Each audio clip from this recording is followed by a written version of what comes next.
Yeah, we are looking at the exact differential equations, and then we want to look at the key points.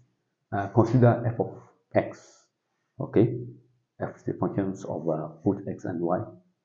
Okay, the total differential uh, is df equal to partial differential of f with respect to x dx plus partial differential of f with respect to x dx.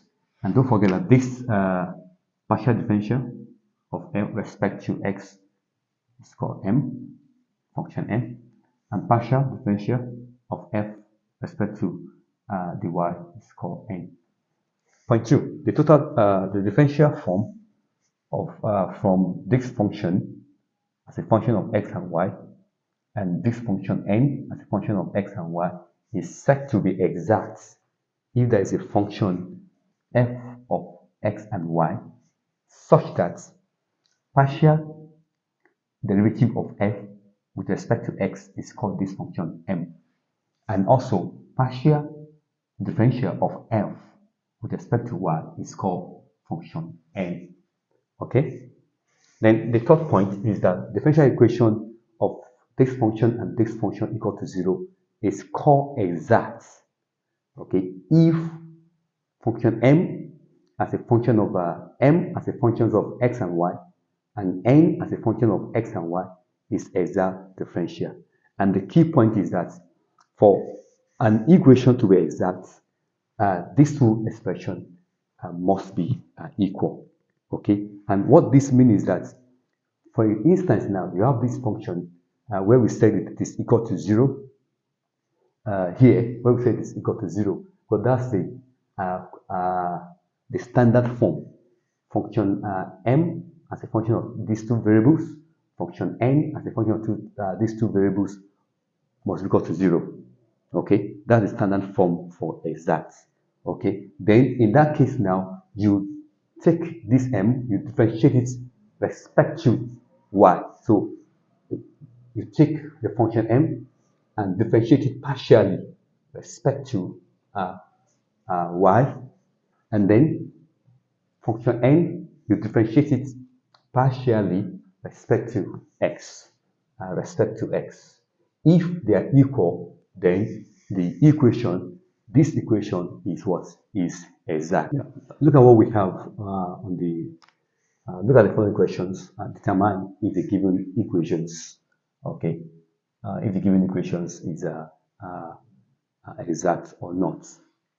Determine if the given equation is exact or not. Look at the first question we have. The first thing is for you to determine which one is your m function and which one is your n function. So whenever you see the x, okay, and you can see it's a function of two variables, now that will start from what? For your m.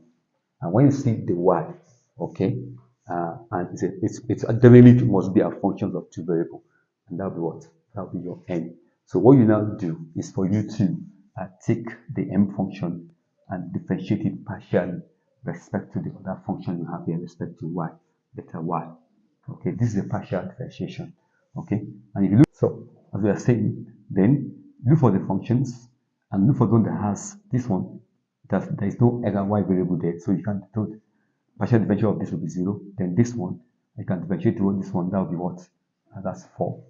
Okay, then come back here, differentiate this one partially respect to x, and that will be what? That will be the n, partial differential of n respect to x. So differentiate this. This is the only place we have x. So this will be what? This will be knockout. Okay, and this will be equal to 4 also respect to x. Then you can see this one is what? You can see that this respect to y is equal to this respect to what? Respect to this is what? Exact. This is exact. Second one, you have look at the question. We can try to rearrange it because this one is equal to this. So we can try to arrange this second one and see if it's exact. And normally we know the condition that the condition must be what? The statement, the expression, the standard form is of this form, dx plus what? N as a function of two variable dx equal to that. So that's the standard form for exact differential. Then we need to rearrange this question in this form, which will be equal to sine y minus x cos y. Okay. So move this one to the left hand side. So that will be plus x cos y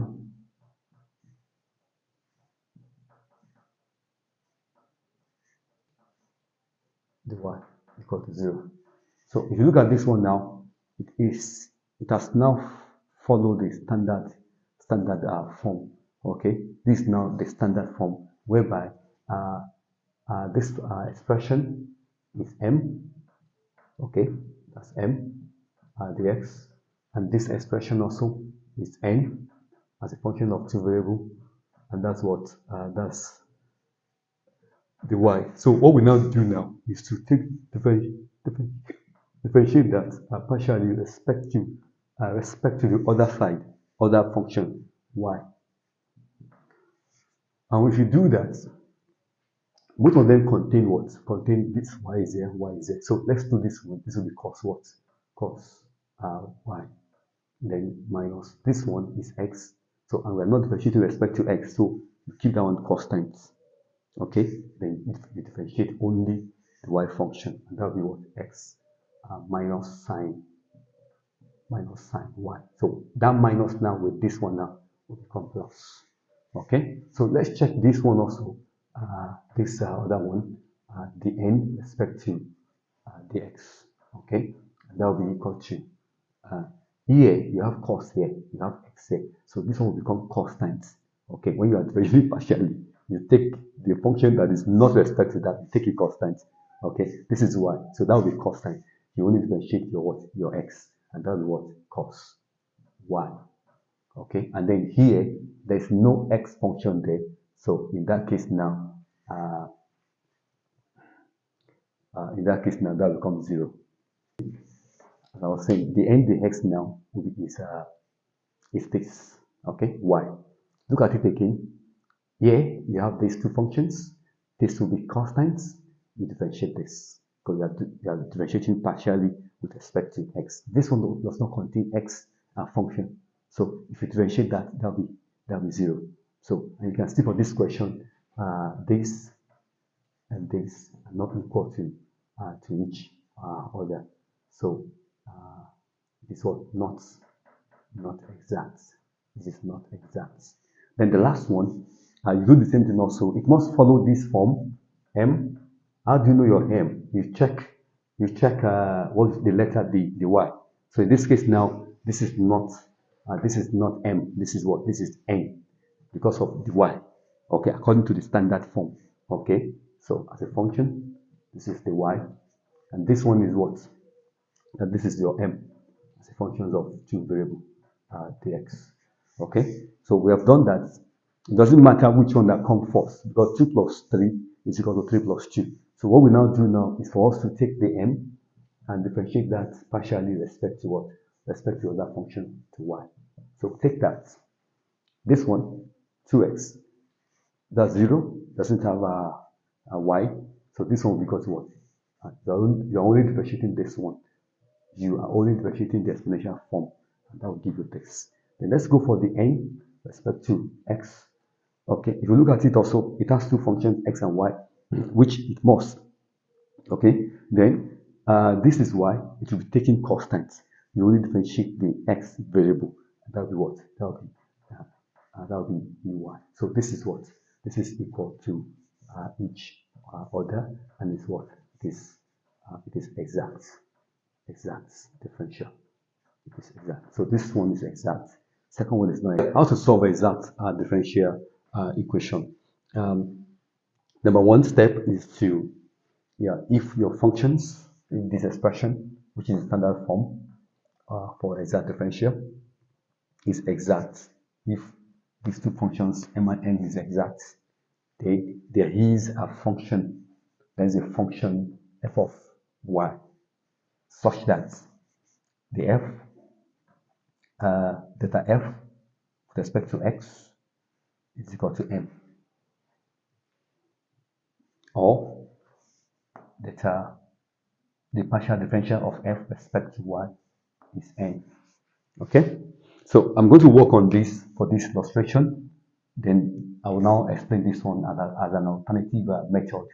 So if it's exact and there's a function of this, then what you now do now is to integrate the given bracket, integrate that with respect to integrate that respect to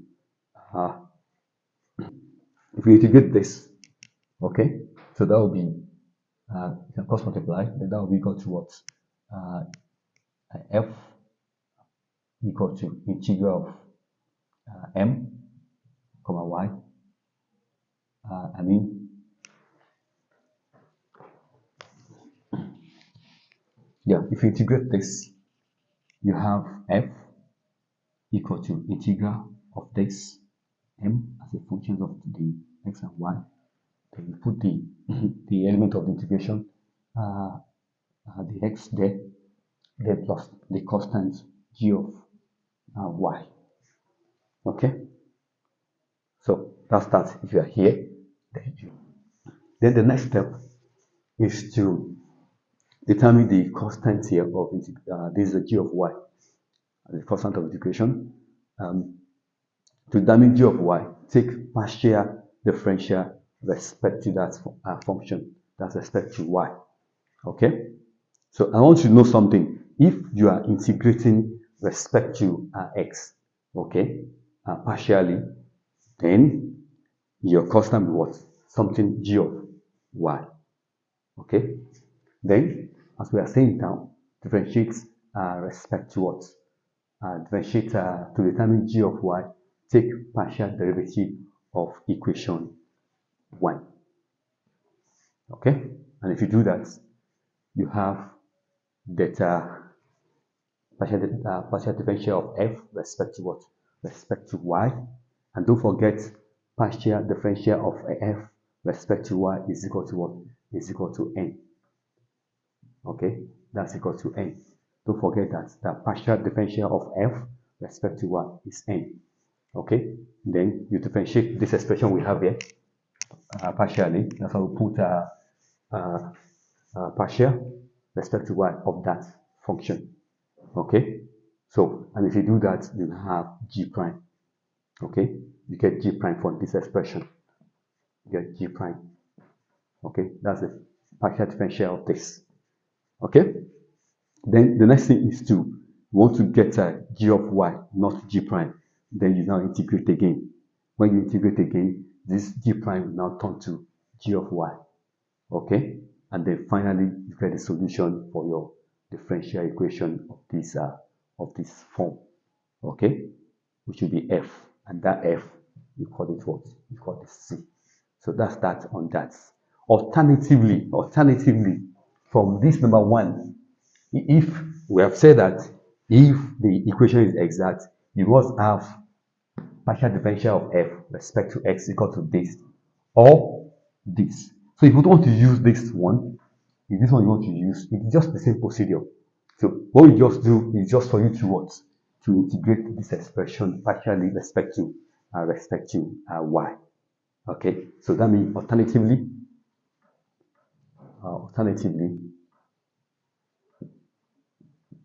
you have this respect to y equal to what? Equal to n as a function of y. Okay, then integrate partially respect to y. So that will be equal to what? The theta f equal to what? Equal to integral of n as this function, and then you put your theta y there. Okay, so you integrate both sides, and if you integrate theta f now, you have your f equal to what? Equal to integral of this.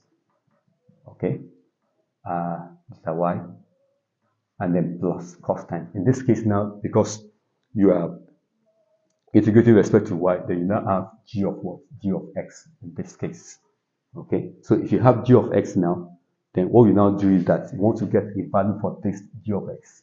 So what you now do is for you to differentiate partially with respect to x. So in that case, you're going to have delta f, okay, delta x, which is equal to what? Which is equal to m.